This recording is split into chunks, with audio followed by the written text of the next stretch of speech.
ఓం గం గణపతే నమః. అందరికీ నమస్కారం అండి. ముందుగా వెల్కమ్ టు మై ఛానల్.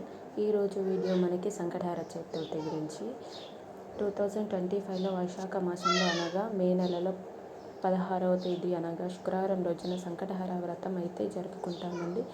ఈ రోజున స్వామివారికి పూజ ఎలా చేసుకోవాలనేది విషయం తెలుసుకుందాము.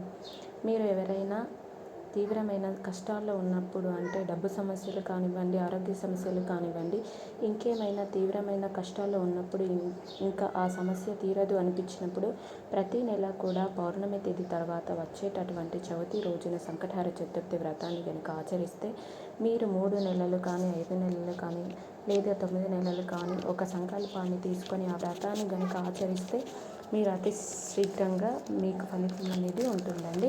నా పూర్తి నమ్మకంతో చెప్తున్నానండి. మనమైతే ఈ పూజ ఎలా చేసుకోవాలనే విషయం తెలుసుకుందాం. ముందు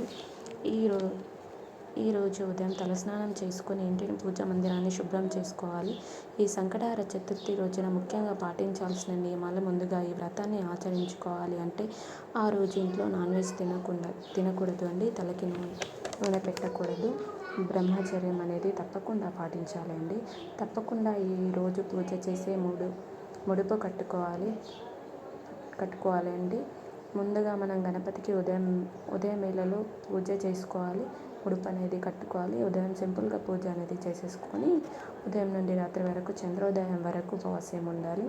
గణపతి పూజ చేసుకున్న తర్వాత చివరిగా మంగళహారతి ఇచ్చి కొంచెం అక్షింతలు చేతిలో పట్టుకొని సంకటహార చతుర్థి వ్రత కథని చదువుకోవాలి అండి.